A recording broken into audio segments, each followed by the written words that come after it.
Hello guys, welcome back to my channel রূপকথার চুপ কথা। আজকে আমরা আবারও একটা নতুন ট্রাভেল ব্লগ নিয়ে চলে এসেছি। আজকে আমরা যাচ্ছি বৈষ্ণোদেবীর উদ্দেশ্যে।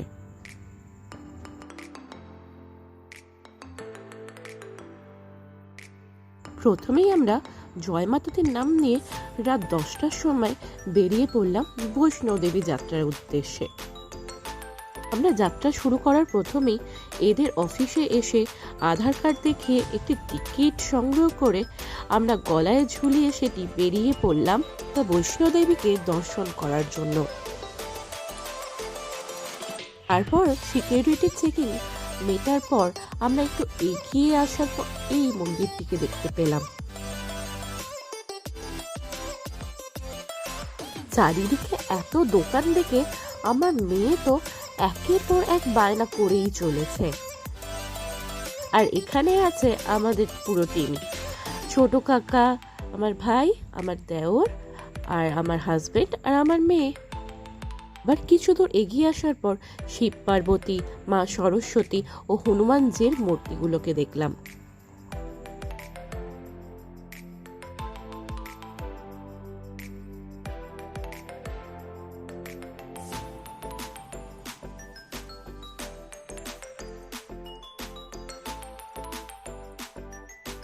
আমাদের টিমের সবাই কিন্তু পুরো দমে জয়মাতাদির নাম নিয়ে এগিয়ে চলেছে মাকে দর্শন করার জন্য। আর আমার মেয়ের এনার্জি দেখে আমরা আরো বেশি শক্তি পাচ্ছি এগিয়ে চলার। হাঁটতে হাঁটতে আমরা উঠে এসেছি পাহাড়ের অনেকটা উপরে, তাই নিচের কাঠরাশিটিকে খুব সুন্দর আলোকিত দেখাচ্ছে।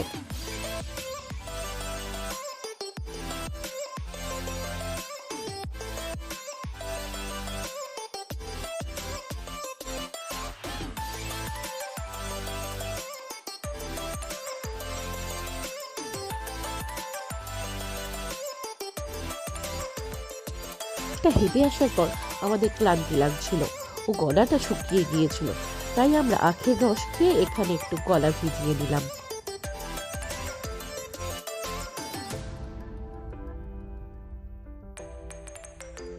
কাটরা থেকে বৈষ্ণোদেবীর দূরত্ব হচ্ছে অ্যাপ্রক্স 15 কিলোমিটার, মানে টোটাল হচ্ছে যাতায়াত মিলিয়ে প্রায় 30 কিলোমিটার মতো। আমরা পুরোটাই হেঁটেই উঠেছিলাম বা হেঁটেই নেমেছিলাম।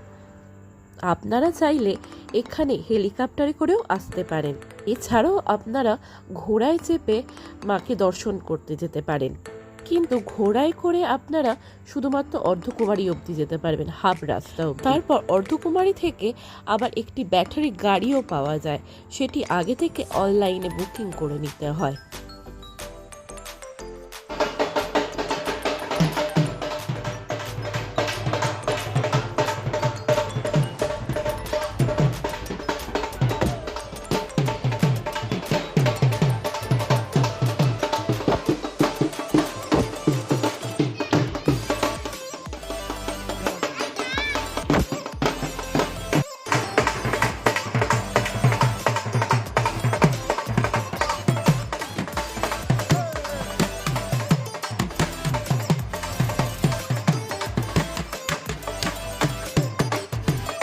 সুন্দর ঢোলের ছন্দের সাথে আমরা নেচে আরও একটু এনার্জি সংগ্রহ করে আমরা এগিয়ে চললাম আবার মাতা বৈষ্ণোদেবীর উদ্দেশ্যে।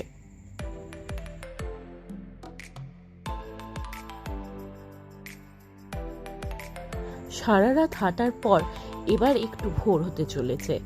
আমরা দেখতে পাচ্ছি সুন্দর ভোরে সোনালি আভা, আর একদিকে আমরা দেখতে পাচ্ছি আবার পূর্ণিমা চাঁদের একটু সুন্দর মায়াবী আলো।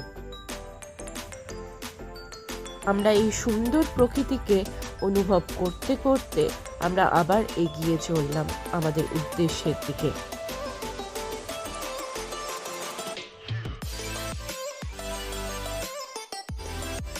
আমরা হাঁটতে হাঁটতে লক্ষ্য করলাম শেডের উপরের অনেক অংশই ভেঙে পড়েছে, হয়তো পাহাড়ের কোনো অংশ ভেঙে পড়েছিল এর ওপরে।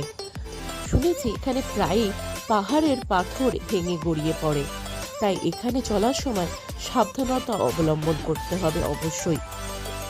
সারা রাত জেগে হাঁটার পর আমরা ভোর হতে দেখলাম।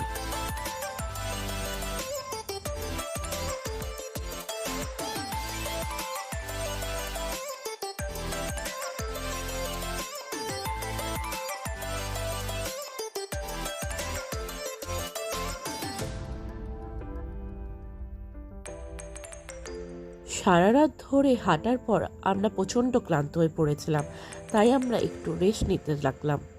তখনই দেখতে পেলাম প্রথম হেলিকপ্টারটি উড়ে গেল তার গন্তব্যের উদ্দেশ্যে।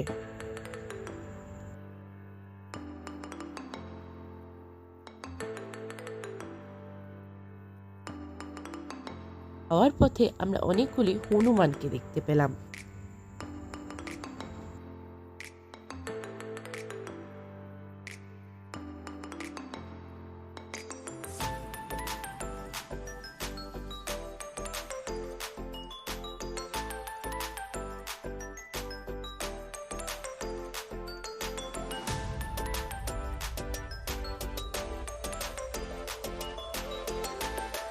প্রায় এসে উপস্থিত হয়েছি। দূর থেকে আমরা দেখতে পাচ্ছি মাতা বৈষ্ণোদেবীর ধামটি।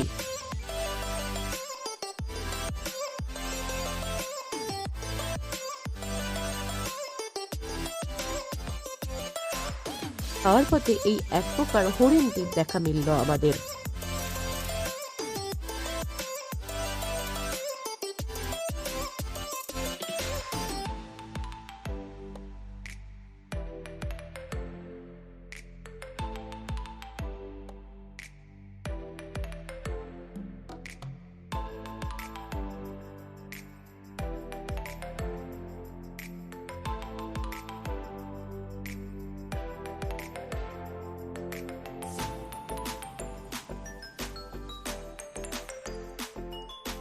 আমরা হাঁটতে হাঁটতে প্রায় এসেই পৌঁছেছি মাতা বৈষ্ণোদেবীর কাছে। আর এই গাড়িটি হলো সেই ব্যাটারি গাড়িটি, যেটি অর্ধকুমারী থেকে আপনাকে নিয়ে আসবে মাতা বৈষ্ণোদেবীর কাছে। ভিতরে কিন্তু মোবাইল নিয়ে ঢোকা নিষিদ্ধ, তাই আমরা কোনো মাতা বৈষ্ণোদেবীর কোনো ফটো তুলতে পারিনি।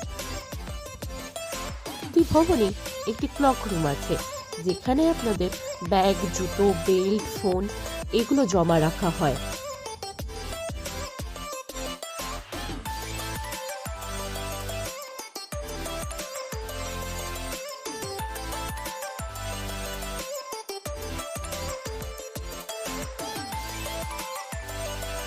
এতটা হাঁটার পর আমরা ক্লান্ত হয়ে পড়েছিলাম ঠিকই, আবার এইসব মানুষগুলোকে দেখে আমরা আবার একটু শক্তিও সঞ্চয় করে নিয়েছিলাম।